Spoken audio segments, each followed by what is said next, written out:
It's lonely in my head today. I wish you would take me away to sea breeze and pine trees and cliffs overlooking the bay. Take me to your childhood places of play. Take me far away. I'm locked in and tuned out in concrete and metal. I want a starlit escape. I can't go outside today. The sidewalks are screaming, it's 100 degrees, and I think that I might lose my mind if I stay. Dreaming of forests, dreaming of quiet nights, dreaming of seeing the sky when I go outside. Please take me far away. Take me to sea breeze and pine trees and cliffs overlooking the bay. Take me to your childhood places of play.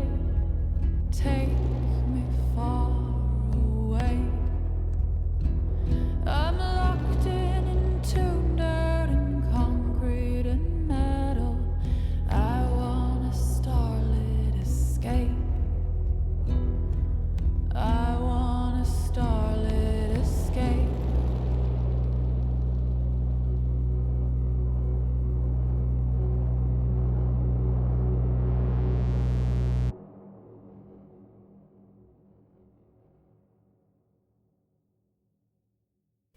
Hello, Cosmic Communion community. I hope you enjoyed this beautiful piece of music from our dear friend Hazel, who released her album last year called EPHEMERA.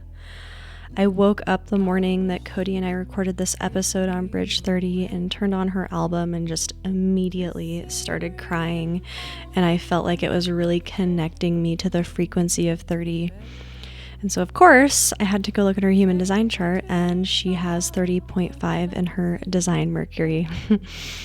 So I reached out to her to see if she would be open to having us share her song at the beginning of this episode, just to really drop us into the frequency of 30 before entering this conversation, because it truly is a frequency that cannot be communicated in words.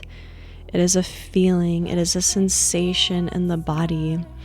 And so I hope that you all enjoyed this song from Hazel. You can stream the album on Spotify. We have linked it in the show notes. Additionally, we have a really exciting announcement about Seed Sounds Media. As some of you may know, this podcast is brought to you by Seed Sounds, and just this week we launched our website as well as our services, and we are so excited and thrilled with the way that everything is coming together. You can visit our website to dive into our services as well as our creative memberships that we're offering through Seed Sounds. The Creative Commons is a bi-weekly incubator for creatives who are seeking community, inspiration, reflection, support, and accountability in their creative process. So this is a space where we can come and bring our works in progress and really receive that support from the community to help us move these projects along. We also have another tier that includes everything in Creative Commons, as well as our Creative Crucible methodology, which orients you to the season of creativity that you are in and provides one-on-one support from both me and Luna throughout your creative process. This is a great way to get a taste of our creative partnerships offerings. In addition, we'll be sending out our bi-weekly digest to our subscribers, showcasing creators in our community, as well as an energetic forecast for the upcoming season to help you orient your creative process to the frequencies that we are receiving from the stars above. All right, well, without further ado, enjoy this episode on Bridge 30 with me and Kodie.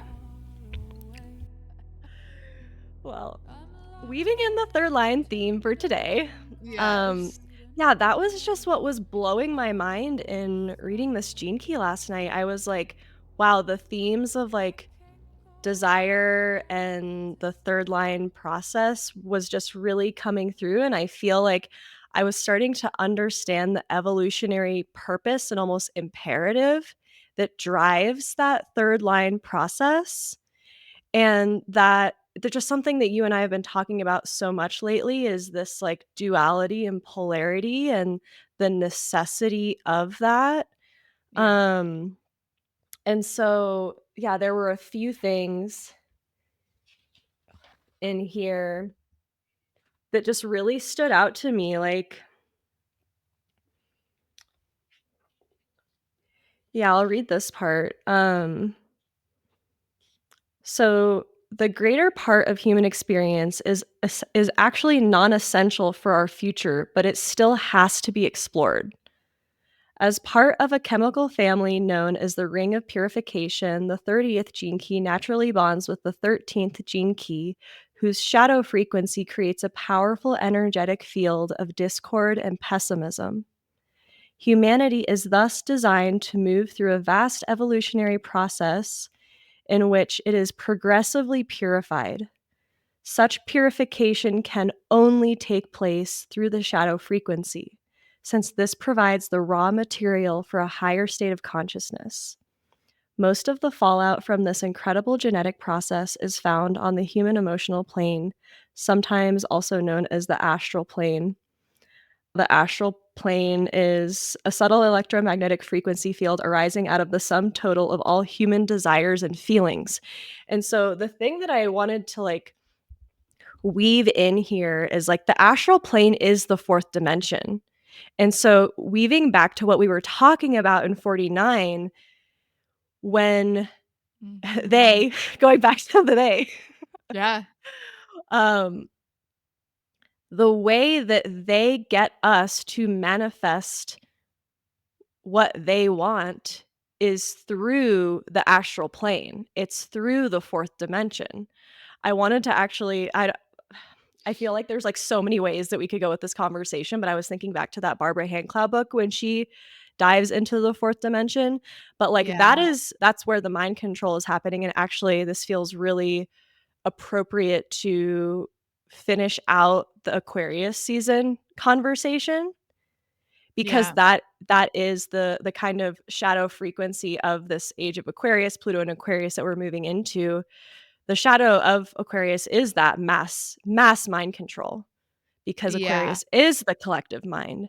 And so Yeah. this connection in that collective mind is programmed through our feelings and desires. Oh my gosh. I don't know if I'll be able to sort through everything. Wow. Okay. Where should we begin?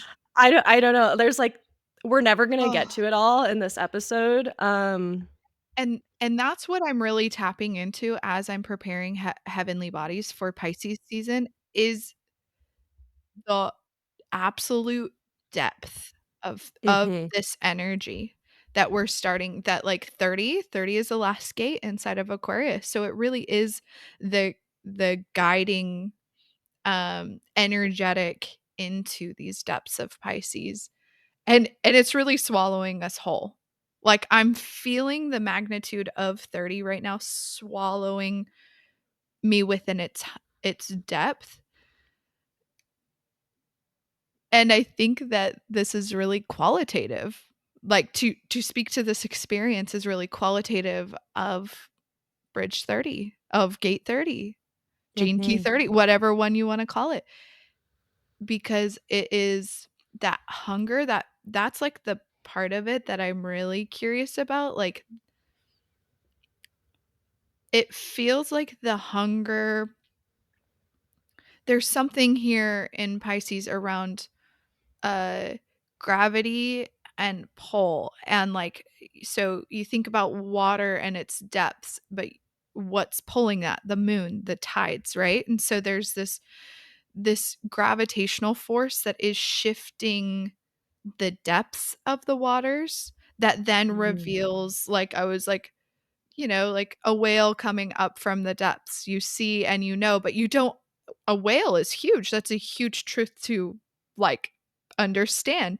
But then there's this entire ocean that is deep down inside of its completely unexplored. Like, what's the percentage of this ocean that we've even explored? Like, it's minuscule.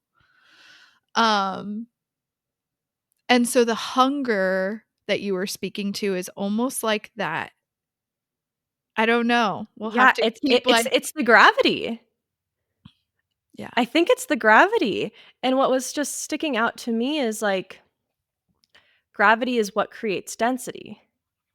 We wouldn't have any material world here without gravity and the moon, which rules our emotions, right? Which Mhm. influences our emotional experience, Exactly. is Yes. what creates gravity. We wouldn't have life on Earth. There's a tension that's created there, which is what we call gravity. There's, like, a opposing of forces that are pushing and pulling against one another, and we're like, life in between those poles is being experienced. So even just there, like, we're experiencing life in the middle of a friction, like, at the meeting points of attention. Yeah. We are water bodies. That's what we uncovered in Aquarius season, is that we are water bodies on a water planet. And we're also being guided by these heavenly bodies around us, and mainly the moon, that is really having this extreme gravitational pull against all of the bodies of water on the earth, including ourselves. Mhm. And so, yeah, there's something about that maybe we'll keep, like, illuminating here in the conversation around, like, what is hunger? Yeah. What is that drive for experience that feeds? It's like, it is this, like, transmutation from um material density into light, into a different polarity. It's like taking it in, taking in the experience and transmuting it into another form through our Mhm. through our embodied experience.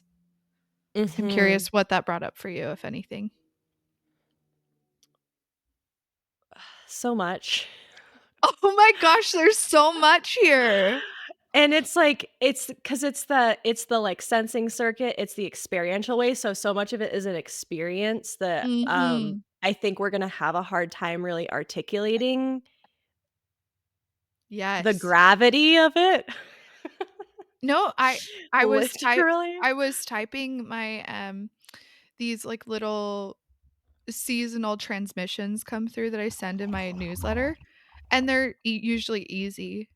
And, like, I'm trying to put words to Pisces, and I'm like, how do you put words to something of this magnitude? It's, And like, this, like overwhelming.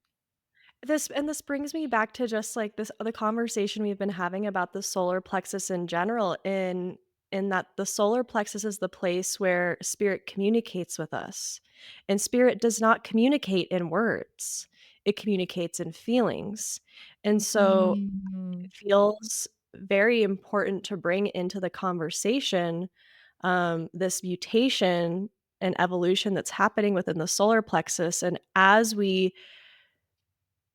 that mutation kind of I don't well, it'll always be mutating, right? But at least from what Ra says, like, that mutation will kind of come to completion in 2027. Mm. And there's this, like, maturation process that's happening with the solar plexus, right? It's the newest center to evolve within humanity. That's why we're all like, we struggle with emotional immaturity, I think, as a whole as humanity. And so we've really been going to school in the Yeah. emotional plane, and think about, like, the 7 years between 2020 and now leading up to 2027, how the pandemic really forced us all to stay home and sit with our emotions, you know? Mhm. Yeah. So, I just feel like humanity at large has really been going to school and being asked to, like, really evolve from this more like child adolescent state into emotional maturity and adulthood.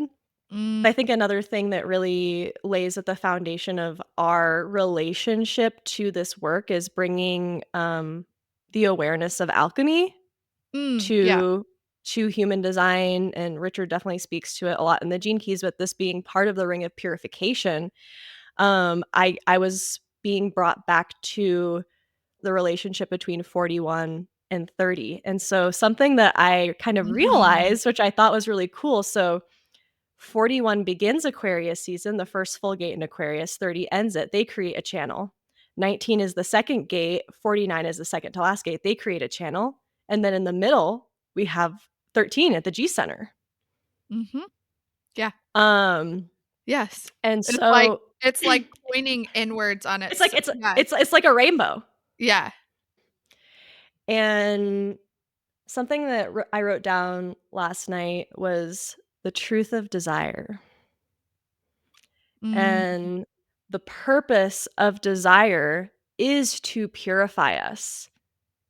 It's like, and it's bringing me back to decadent death and this kind of framework that came through yeah. last year.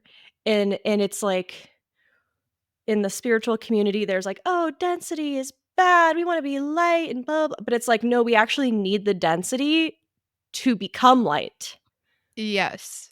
And we've been trained to look away from the density. It's become the sin, it's become the bad thing, it's become, like there's all of this stigmata is that a word?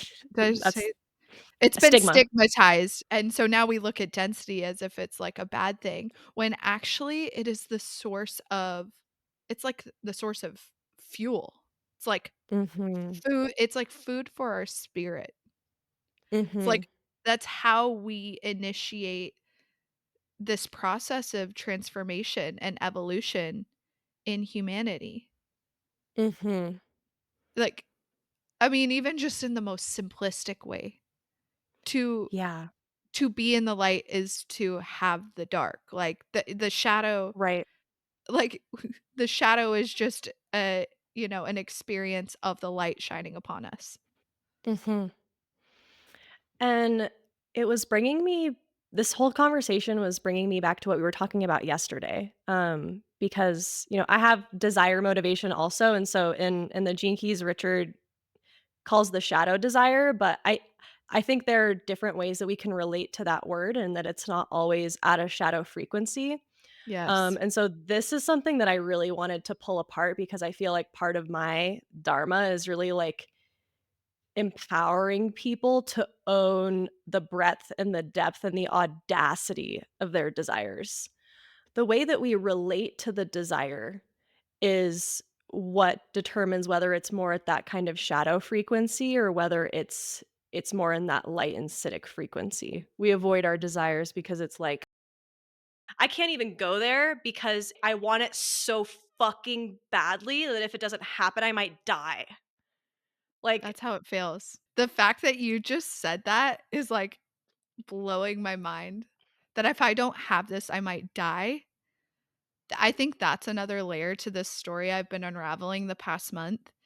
Like the life and death thing. Like I'm so excited to live. And then yeah. in that, I'm like hungry to live. I'm like Yes. hungry for all these experiences. And if I don't get them, I'm going to die. That's how dramatic it literally feels like that. I'm afraid of death too. So like, oh my god, Mhm. I can't even bear to contemplate these if I don't have these things then and I'm going to die. You know what I mean? Like there's a contradiction in it. I feel like you've been really kind of initiating me into this, maybe not even consciously, but I keep speaking to this paradox that's found in from the shadow to the gift to the city. That the city is also kind of inherently a part of the shadow. Like there's also they're not separate. It's like more like Mhm. a circle. And so I think in 30 it's lightness to rapture. What was the shadow? Desire. Desire. Desire to lightness to rapture. And I think that there's this quantum availability to move very quickly from desire to rapture, and it's exactly what you're saying. The way in which we relate to our desires, to look them head on and, like, transmute it in a moment's notice into rapture, like, seeing it for what it is. It's like, did you ever read A Court of Thorns and Roses? No. So, like, there's this part of the books where she's looking into the Ouroboros. There's, like, a lot of, like, mythical, they pull a lot of, like, mythical, stories and stuff into it, and it's this mirror, and when you look into this mirror, most people go crazy when they look into the Ouroboros because they can't possibly see the depths of their own shadow and their own desires. It's like it terrifies them. It like most people don't Mm. come away from it, and she essentially becomes freed through looking into directly into her shadow. She's raptured. She's seen the Mhm. beast of who she is, and now because of that, she's free. And Yes. and that's, like that's what this is, like, speaking to for me. That is a perfect example because it's like what we're doing is we're surrendering completely to the fire of our desires, and that is the purification process. That is the more we avoid our desires or minimize them and be like, oh no, like all I want is this, that's Yeah. gonna be good enough for me, and this is connected to the shadow of 8, which is part of this cross, so 30 is part of the cross of contagion as well, so think about that. Contagion. 30, Mm. 29, 8, and 14. The shadow of 8 is mediocrity. The shadow of 14 is compromise. The shadow of 29 is half-heartedness. And so Wow. right? Right? Like, those shadows together, we we gaslight ourselves into the compromise, right? Because we're actually conditioned to compromise, right? Like, "Oh, no, we can't Yeah. have every" it's the, like, too good to be true thing, right? Which is, like, such a deep program in us. It's like, "Oh, no, I don't get to have it all. I don't get to have it my way." Um, and so I'm just gonna pretend like these are my desires and, like, that's gonna be safe. And that actually ends up being Oh my god. trapped in the cycle of desire, whereas when we go all the way in, and this was, like, my homework assignment for Kodie, I was like, "I want you to write out your most unrealistic, audacious dreams for your life. Like, I don't want it to be realistic. I want it to be, like, the full fucking vision, the full desire, like, full Oh, spectrum." And when we're able to go into that and become it, that's the purification process. yeah. That then allows us to live the gift in the Siddhic states. We can then be in that lightness. We can Yes. move from the density into the lightness of that form. Yeah. Um, yeah, of course, I'm sitting over here going, "Oh my god," because we were literally talking about this yesterday, and this is my black moon Lilith, is in gate Mhm. 30. I was thinking about this. Oh, I wanna get into that. Lilith. Well, uh, yeah, I'm curious to hear your thoughts on it, and, like, I'm I'm just seeing how often I'm, like, even in my desires, like, even in, like, "Oh my gosh," writing it down, I'm still, like, tiptoeing around what I I know actually want. I know you are. That's why it's like once a week, I'm like, "Did you do your homework, bitch?" Yeah. No, and I mean no, I mean, like, because the thing is, like, I'm gonna know. You Once you go know. all the way in, I'm gonna know. You're not gonna have to tell me, I'm gonna feel it It, like because it's going it hits me right here. Like, it hits me in the solar plexus. Like, Yep. I'm feeling this in my solar plexus right now because I know I'm avoiding it, right? Solar plexus. This is Mhm. the avoidance, and I was about to when you were talking about the gates of contagion, that's like a that's like the square of avoidance. You know, that's like the tiptoe square. It's like, Mhm. I'm not gonna touch this thing. I'm just gonna be mediocre and like not live my fullest life. I'm just Mhm. gonna play it safe on the sidelines. Yep. And how much chaos does actually us playing on the sidelines create in our lives? Right. It ironically, it creates more drama, more Holy, discord, right? holy shit. And, oh, there was something you were saying there.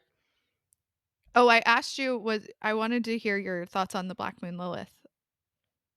I I think mean, Lilith and 30, that feels like Lilith's favorite place to be.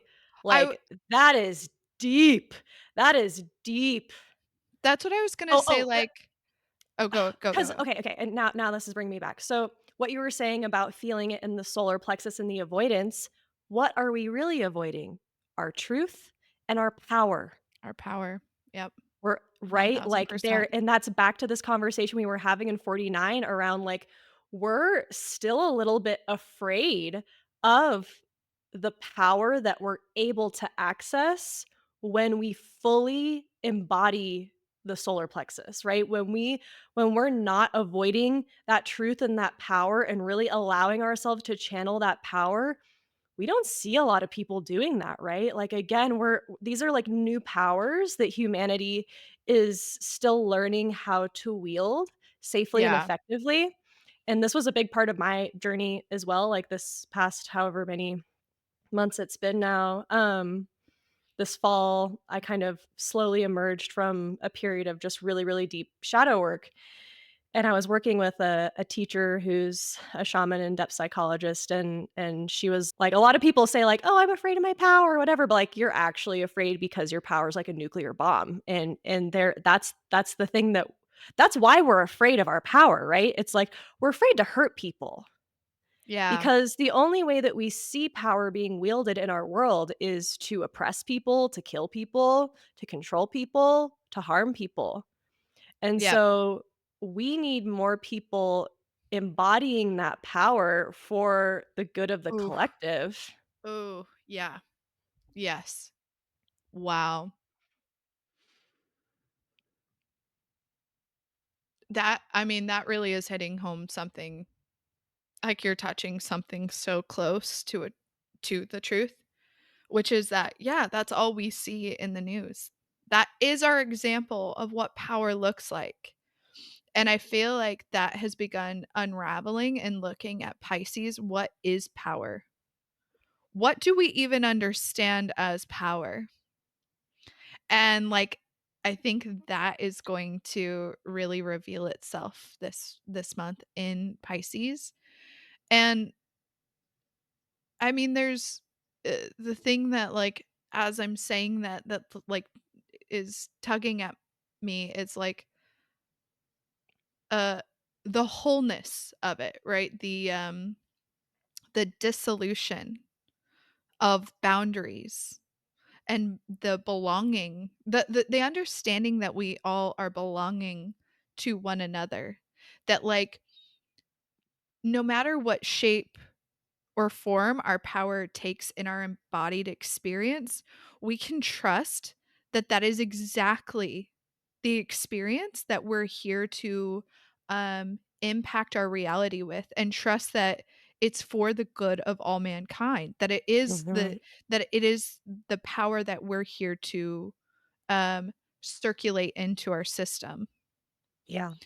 Um, it's almost like I'm also seeing how, like, trees are, like, great transmuters of pain, and in that way, we're kind of doing that, right? Like, that when we're stepping into our power, we're also transmuting back to this thing that you were touching us into, this astral field of emotions. It's almost as if human beings are the trans man, I don't know if I can say this out loud. This is too That's too much. There our We're podcast is gonna there. get shut down, but no, I'm joking, it's not, but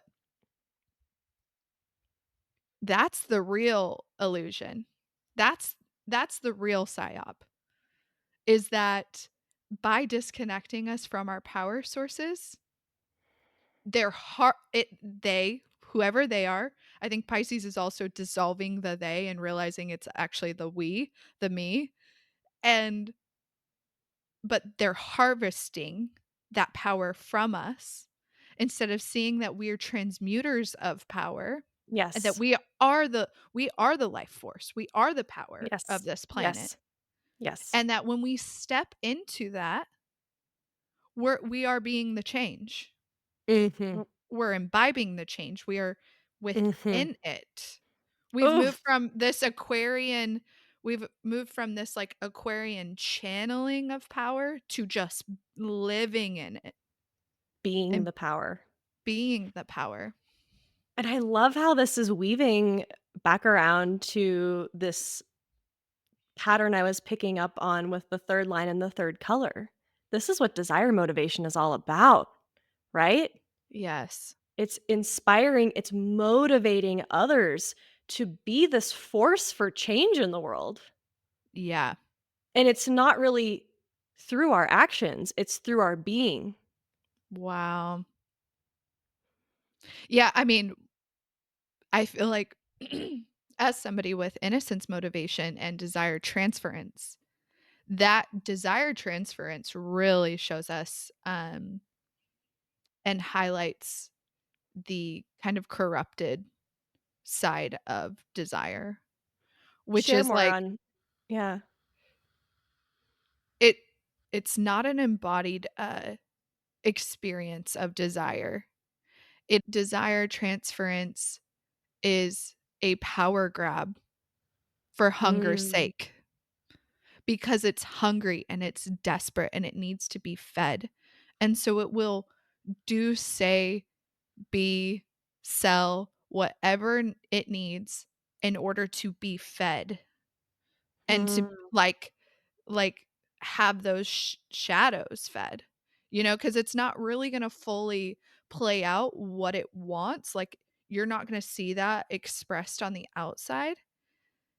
You're going to see what's going to be experienced is just the hunger and desperation of mm. fuel for that, yeah, for that shadow. Wow. That and it's really like my desire transference has taken shape when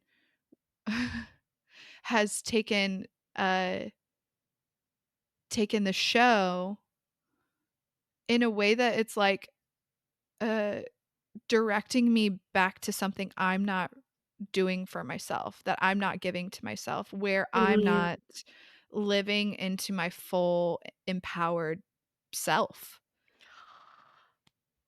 And so Okay. it's tell me. No, I don't wanna interrupt you, keep going if you have more. I think that was, the last thing that I wanted to say is that there is a tenderness that we can have when we look at, transference or when we look at, like, the not self. We can simply see it as the the signpost of what we're not embodied within. Like, where in our embodied expression are we not living out our most pure desires? Remember there was a couple months back where I was like, I think desire is at the core of all motivation. Like, Mm, the 3 is always kind of getting to the root of human experience. Like, the 3 and 4 is the Maya, it's where the binary meets, and so it really indicates and speaks to the lived human experience, and so I think at the core of all motivations is a desire in different shapes and forms. So is innocence is has a deep desire. Like, when I experience my innocence motivation, it's rooted in a desire, but that desire is a pure expression of myself and it's not hungry. It's not mhm. trying to, like, eat something. It's trying to express. It's moving out and away from me. It's not being taken in, if that makes sense. Oh my god, this is there's There's so so much here. There's no, so there's much so here, much. but, like, what I feel like I'm there's a new layer of awareness, like, integrating around the third line process being for the collective. Yeah. That martyr of it. Where the martyr of it, like, Mhm. whereas the sixth line, like, it's it's for you, and it ends up being for other people, but it's, like, for you first, Yeah. you know? And something I wanna actually go back and read this because there was something that he spoke to about the kind of genetic imperative behind this 30, Mm. Yeah. um, and that really, like, we're, like, he calls it nature's greatest con. Like, we're literally just pawns, like, right, playing this out. The real purpose of desire is to get human beings to make mistakes so we can evolve. Third line. Um, the fact that individuals or even large populations are killed in the process is of no consequences to the awareness operating through the whole human gene pool. Humans are expendable to the collective, even whole races are expendable, but humanity itself is not expendable. We are programmed through the 30th gene key to learn and evolve through experience, so there is nothing we can avoid experiencing. The genetic instructions that guide humanity do not come from humanity as a separate entity, even though it appears that way to us. We are only a part of a wider organism with its own genetic imperative. And desire has formed as an integral part of humanity's evolution as the driving force behind our sensory apparatus. It is as though humanity operates like nature's brain, with desire providing the force that opens up all manner of neural networks within the brain. Aquarius. Some neural connections lead to short circuits, while others open us up to great leaps in awareness. All possible connections must be tried and tested in order to discover which are the greatest service to the totality. Wow. Um, Something that connected me back to that I've been contemplating is how the solar plexus is in the body. It's a body experience. And how in the book The Spell of the Sensuous by David Abrams, he talks about this idea of I hope I'm gonna say this correctly, synesthetis Oh my synes god, we were just talking about this synesthesia. synesthesia, We were which is literally just talking about this. where he, like, I mean, in my opinion, the way that I related to the way that he described it was that it really debunks the idea that any one of your senses is being sensed by itself, like that we can separate our senses. Synesthesia says that all senses are happening all at once. And I think that really is like very solar plexus coded, that like what we're touching, what we're smelling, what we're feeling, what we're hearing is informing the physical vessel, and there is a background operation happening that is then felt in our idea of an emotion. And so much of like what we're picking up in our environment is is congealed or like brought together through synesthesia. Did I say that right?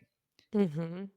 What do you want to say? I want to hear what you're No, thinking. I'm just like it's just like the fractal shit. We so literally at tea, meditation Yeah. and bagels on Sunday, Yeah. we were talking about synesthesia, um, because we were having some of those experiences during the tea sit.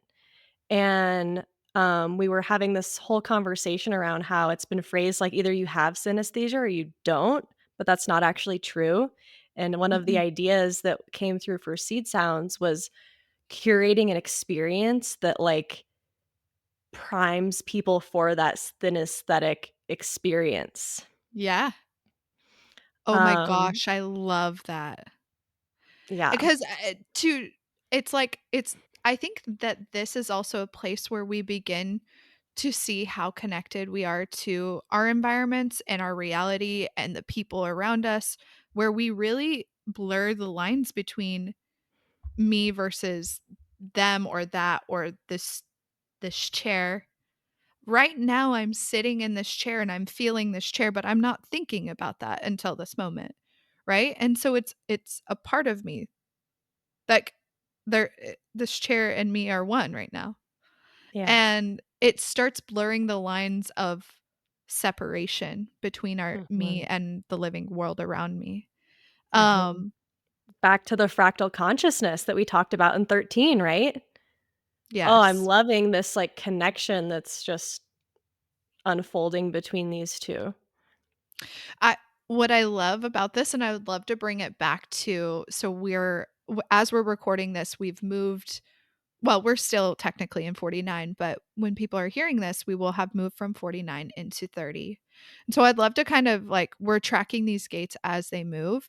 So we've moved from the tribal quality of 49, which really was it it was really rooted, in my opinion, in this idea of like resources and exchange and like time and energy. Like we're feeling that in exchange in a more, their intimacy was also like one of the keywords that really popped out to me, was it's like Mhm. the intimate experience of resources, energy, and time. The Mhm. collective energy has expanded us into this astral field, like you brought up, into this like awareness of the emotional astral plane that is also informing each and every single one of our physical vessels. Yeah. So there's so much. It's But no, go ahead. I'm waiting. Yeah, yeah, yeah. It's There's something also about that I'm really starting to see the tribal gates as more related to the individual than the yeah. collective, They're a in very that personal experience, yeah. and it's Yeah, very, like, kind of me, mine, ours, like, my people, my tribe, my network. tangible. Um, Yeah. Whereas the 30 and that's what I was kind of trying to get to in reading these pieces in the 30th gene key is, like, these desires are pulling us into these experiences that are not even necessarily for us. It's Yeah. for the collective, and so just weaving it back to this, like, third line martyr quality, the desire as well, it's like, it's here to serve the third line is here the 3 in general is here to, Yeah. like, go through these experiences to evolve the collective. It's like through being that 3, you are Mm. you are evolving and then I love, like, weaving back the 3 to the death and rebirth process and the fire, right? Like, Mm. how much do we Yeah. hear about the third line and, like, I gotta burn it all down, you Yeah. know? And so I love, like, because I feel like in general, like, third lines just get so much shit, and there's, like, a really sacred obviously, every line, every little thing in the chart has its sacred role, but that 3rd line, I just really want to expand the way that we're speaking about it because it really is, like, doing the hard thing Yeah. for the evolution of humanity, Yeah. and then that fire quality to it. The 3 in general, right, is the alchemist. Think Yes. about 3 in the environment as kitchens, right? The kitchen is a place where alchemy is happening. And Yes. so, I just, like, I wanna really rebrand the like, the martyr, when people hear that, they're like, "Oh, fuck." Yeah. I don't wanna be the martyr. Yeah. Like, can we start Yeah. calling the 3rd lines the alchemists? Yeah. Yeah. Oh, I love that you brought it back to this because I feel like where it's drawing me is this is in this experiment of cosmic communion, we're we're opening these energies, but like also how is that expressing in the individual? So this is a collective energy and we can really like pick apart like some of these like really and like I feel like even as we're talking, we're feeling the magnitude of that collective The astral information, plane. the astral Right? plane as we're talking about 30, but, like, what is and I feel like this conversation you're having about that 3rd line in the martyr really is connecting that macro to the micro expression of 30 embodied, what that feels like embodied, and that, um, it can be very I feel like the way that as people who are living these energies, what can be really disconnecting is knowing that we're seeing this big picture, we're seeing this bigger picture, right? And I was talking with our friend Allison the other day about the circuitry piece that I just put out on heavenly bodies, and that the individual, tribal, and collective circuitries are is the drama triangle. So we have the individual is the victim, Mm. the tribal is the perpetrator, and the collective is the savior. Oh my god. Yeah, Oh my god. right? Yeah. I think that's a really fun thing to try to, like, play with in your own personal experience of these energies. So, like, thinking about the 30 as a savior, Oh and my god. me as the 30, "Okay, I'm gonna go save you from having to have that experience. I'm gonna" and it can be chaotic, like, "I'm gonna go have that experience with you, but it's gonna be in the shadow, and I'm not gonna tell anybody about it." You know, like, this can be really a place where, like, the lies and the deception and the deceit occurs because, "Don't worry, I'm having this experience for you, but we can't talk about it." You know, it's very voodoo, it's very undercover versus like, seeing that savior complex and being like, "Oh, actually, like, 30 is inside of me." So, like, what about this the I think, like, the synesthesia part of it is where we can, like, start to kind of connect to that individual energy of 30, which is like, what am I taking in from my environment that is informing the experiences I wanna have, the yeah, like, the dreams that I want to create and manifest in my life. In my personal power and like an empowered sense of self. Mhm. The whole, like, decadent death Oh, yes. methodology feels so related to this. Yeah. Um, I pulled Yeah, it because 'cause up. you're the solar plexus queen. Yeah, Thank you. yeah. Also, you wanna know something? Like, I had such a second line moment yesterday with Luna. Um, she was like, whatever, she was like, "I really wanna do, a podcast with you on the elements," and I just had this moment where I was like, "I think I'm, like, a water priestess."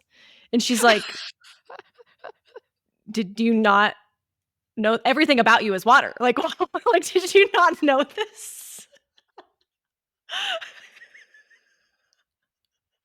She was like, "Oh, yeah, you didn't know?" It was so funny. I love that. Um, I love that. but yeah, and that, like, right, being connected to this solar plexus stuff. Okay, here we go. So, because okay, so I feel like I'm excited to weave in this decadent death, like, framework methodology that came through during the depths of, like, a really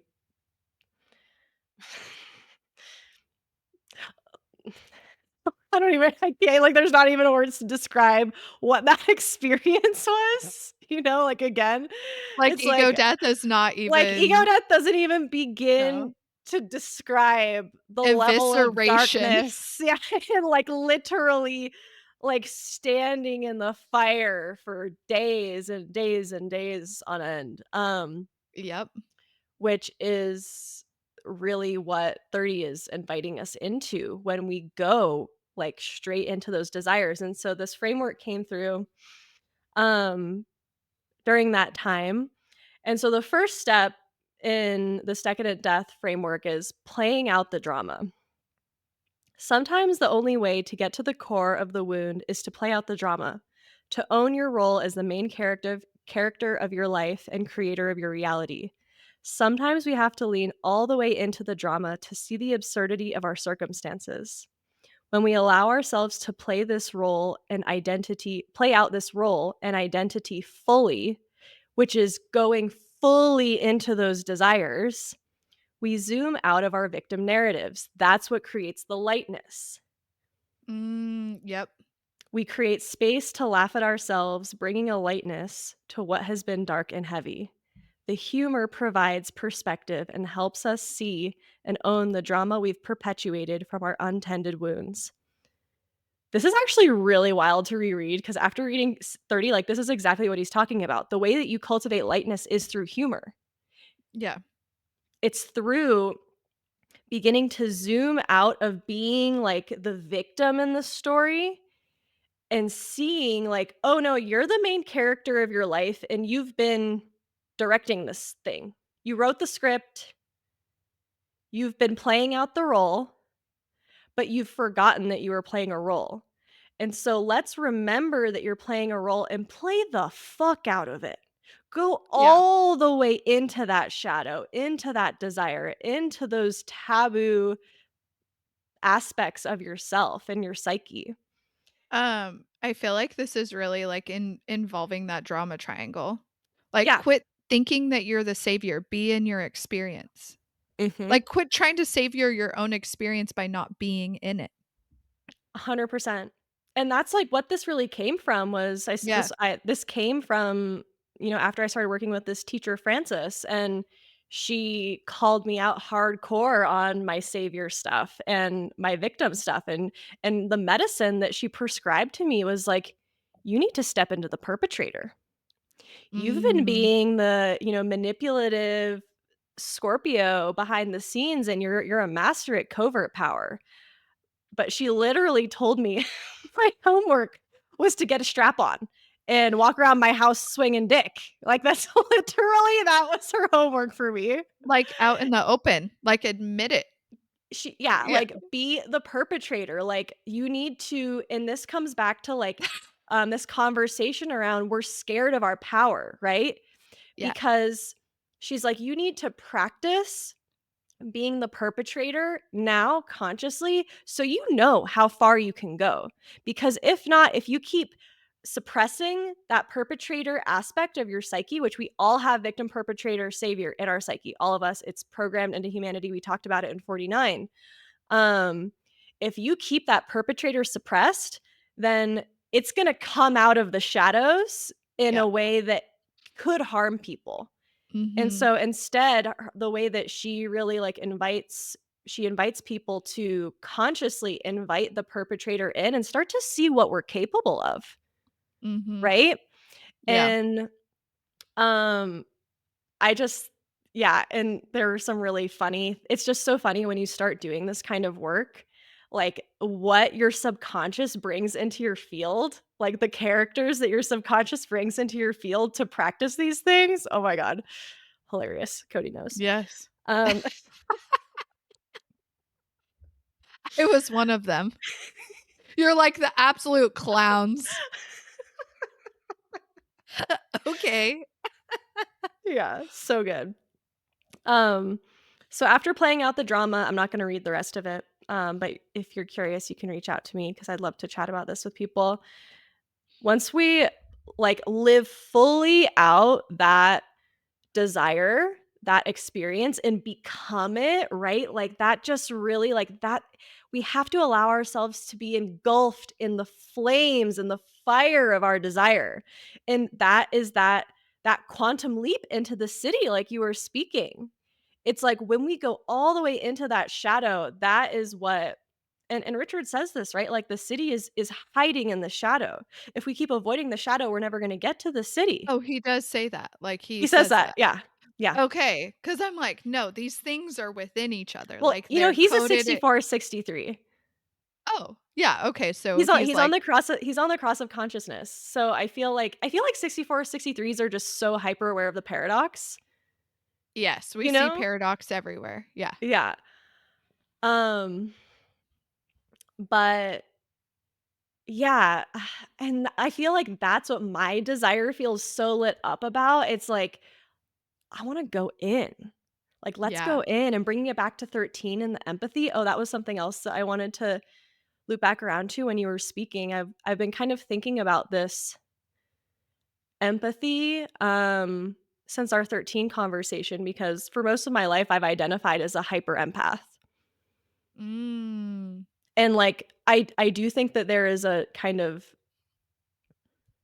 distorted that like the savior can come in through that empathy Yeah. where it's like I'm not only going to fully like be in the feeling and the experience with you, but I'm going to take on your pain Yep. and hold it with you. And that was the majority of my life heavily in this savior complex, which I Yep. feel like is also a distortion of shadow or of desire motivation. Yeah. I feel like the layer in even having desire motivation, right? I still have a kind of distorted expression of desire that comes through. And all it's really doing, like we we can't alleviate somebody else's journey of their own pain body, is what it feels like. I wanna sit with that a little bit more to know if that's the truth, but we do in that, we create we consolidate and create more of a pain body inside of ourselves as well. Yeah. So it's just a transference of pain that is, like, then compounded on top of itself. It's not Yes. actually saving anybody from their own pain. It's Yeah. actually, if anything, like, Trapping us uh, both. trapping us deeper into density. Absolutely. Oh my Yeah. god, and I feel like this weaves into what we've been talking about with the fractal and alchemizing trauma. It's Yeah. like also when we're in that place, we're enabling that person to stay in that density. Yep. And we've also trapped ourselves in that density and created a karmic loop with that density. Whereas the best thing we can do for the other person is actually free ourselves, liberate ourselves. And then it's like they have almost like a thread. I keep getting this vision of like a rope that you're climbing through the darkness to get to the light. It's like we can once we have liberated ourselves from the density, we can throw down a rope for somebody else. And they have the free will to decide whether they want to use their own energy to climb up that rope. But we Yep. cannot pull them up the rope. Yep. Yep. It's it is the path of least resistance. Like, I want to get into this. yeah, the Fermion, I just is that what yeah, the G center stuff. the G center stuff. But I don't wanna derail us, though. I feel like maybe we do a whole other episode on that Yeah, yeah. 'cause it's too much, but It's I'm too much. so yeah. The only thing that I will say there is that there there is density that loops us off of our loops us off of the track that we're actually designed to, like, move along, that is more free, that is less dense, that is lighter. In in Mormonism, which is what I was, like, raised in, they do have this, like, I feel like it's one of the few teachings that really holds, uh, like, a quality of truth, which is, I'm gonna forget the whole entire story or teaching, but it's, the iron rod. They talk about the iron rod. "Hold to the rod, the iron rod," and it's this idea of this, like, this rod of truth that we're holding on to, that as we move through spaces of darkness and confusion, we have a rod that is guiding us along our path, that is pulling us, that we're walking towards our future through. That if we know what that is, then we will never get lost. And that is the path of least resistance. But it doesn't mean that we're not going through the darkness anymore. Um, Oh and my so oh my god. I so it makes me wanna look at the properties of iron, specifically the fact that they say the iron rod, because I feel like that's connected to this magnetism it's piece. magnetism, yeah. Oh my god, here it is. Yeah. Magnetism. Magnetism, reliability, Mars. Oh my god. So, something a kind of aha moment that I had this morning around this G center stuff and really like what I feel like my role and my gift is that came forward yesterday is that my G center, it like keeps people on their tracks to destiny, to their Yeah. destiny. Yep. And so it's like I can feel when that density is pulling them off of that off of that track. Yeah. And it's like the force behind my G center, because I have so much definition there and it's in my body, it, like, snaps people back, like, "No, no, no, no, no. This is your destiny, remember. These are your Yep. tracks. There's Yep. gonna be all these, you know, all these things, these experiences, these people, different forms of density that are trying to pull you off of those tracks, Yep. but I see your destiny. I see where you're going. I feel like that's where that kind of 41 and actually even the 13, listening to that conversation that you had with Jasmine Nena yesterday, it's like I see where you're going. I'm in dialogue with your future self, Yeah. and we are conspiring to make sure that you stay on these fucking tracks so you can live out Yeah. your full destiny. Like, that's really what it feels like. Yeah. And yeah, just the whole magnetism conversation around that, but anyways, we'll save the rest of the G center juice for another conversation. The one last thing that I wanted to say as far as, like, the magnetism and where this has brought us, that it's connected to Mars. I think Mars is, like, the planet of iron, um, or, like, there's, like it's pretty dense in iron, I think, right? And No, that's why yeah, it's it's orange, and that's why it's orange because it's oxidized iron, essentially. So, uh, in human design, one of the keynotes that Ra gave Mars was immaturity. And what is immaturity? Immaturity, and he talks about it from the lens of like, uh, it's action in a way that it's third line. It's the third line. It's yes, action towards a yes. destination that we're not really fully understanding yet. It's the experiential way.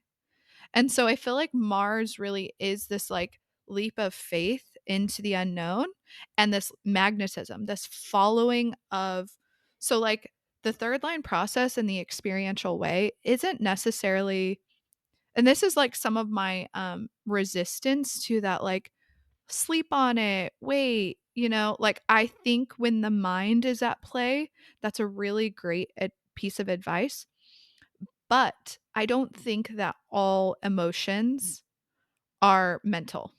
I don't There are emotions and emotions that are magnetizing us towards experiences that are that can't be understood fully by the mind.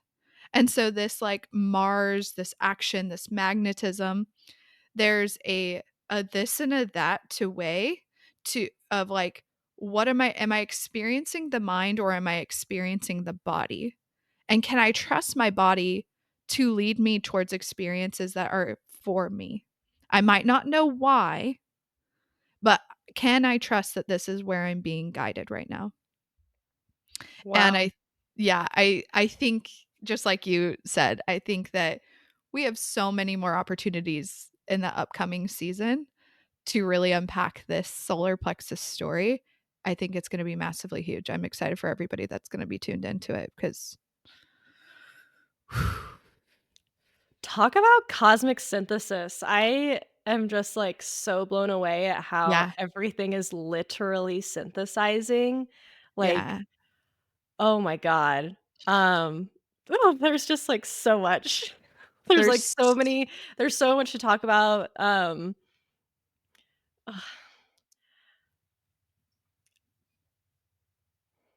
what would you leave us like what note would you leave us on for 30? Or is that too loaded of a question? Because there's so much. something I wrote last night is we transmute desire through devotion to the vision. Mm, I love that. Yes. and it, like, makes me emotional. It makes Mm, me emotional, 'cause that's, like, really all that my desire, like, all that I am motivated to support people with, yeah. is, like, that process of going all the way into the bigness and the audacity and the unrealisticness of the dream and those desires and those feelings that you want to feel, those experiences that you want to have, and devote yourself completely to it. Mhm. That's what transmutes it from more of that shadowy desire to, like, the desire being that guiding light in the darkness, Yeah. being that iron rod that pulls us through these Mm, deaths that are required to manifest the vision and really live out our destiny. And so kind of bringing it back to oof. 41 where we started this season in the darkness. That Yeah. is where we meet those desires and those experiences.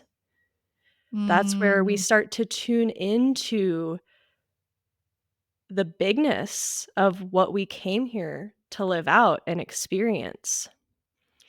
And it's like once we kind of tap into that, then we invite 30 in to purify the vessel so we can live that out. mm. Yes.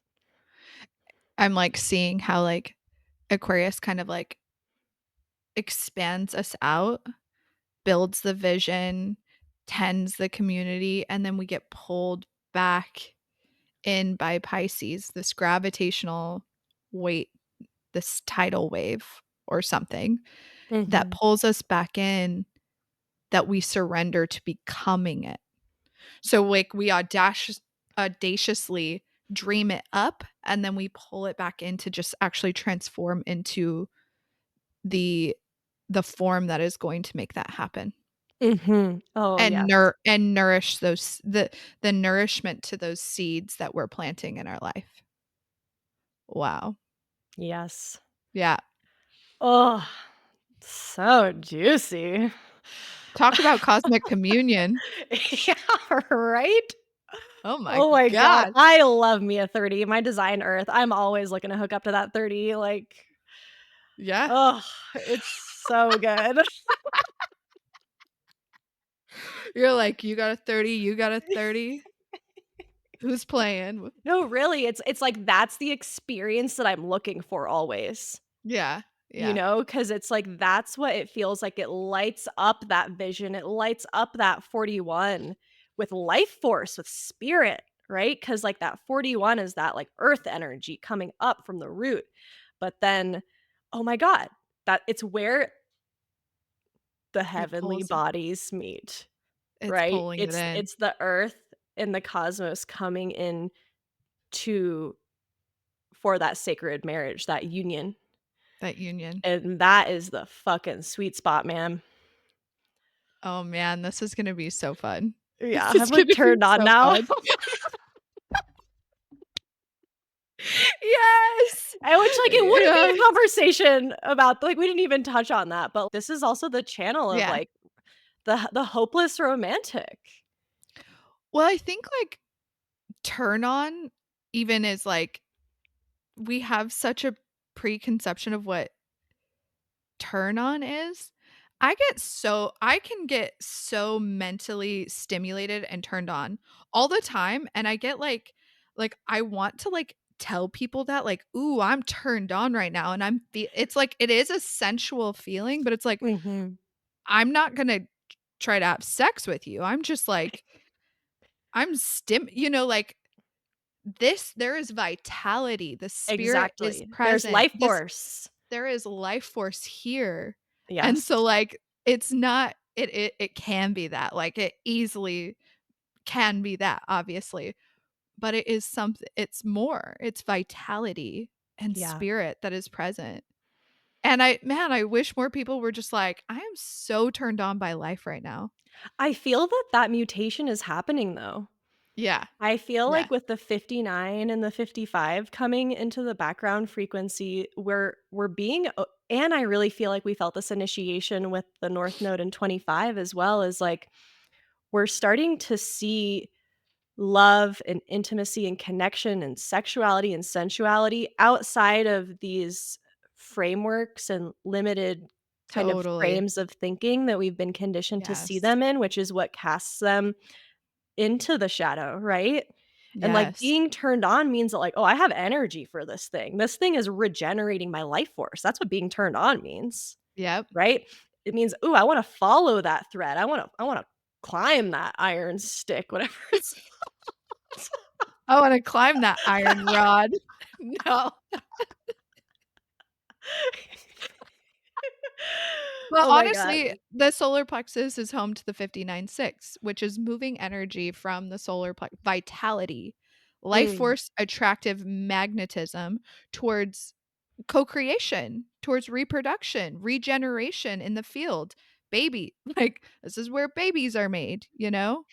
Um that's and our art. physical and art, that's our babies being the physical, well, art is also the physical, tangible expression of Mhm. that as well. It's like getting away from this idea of voodoo and dirtiness and sin and, Yeah. like, being with life force. This is the home of sensuality Mhm.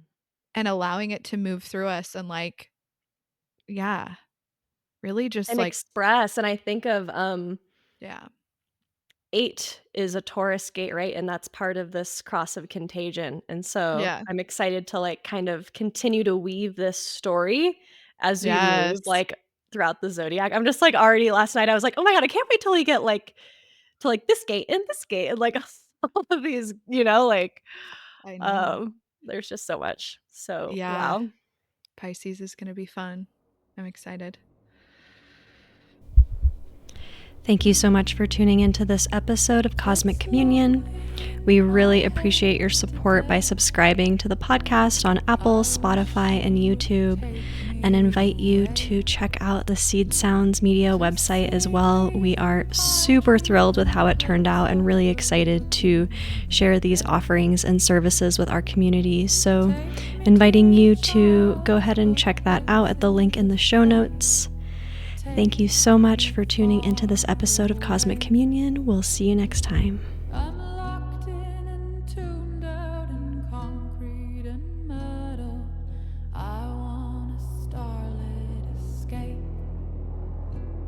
I can't go outside today. The sidewalks are screaming, it's 100 degrees, and I think that I might lose my mind if I stay.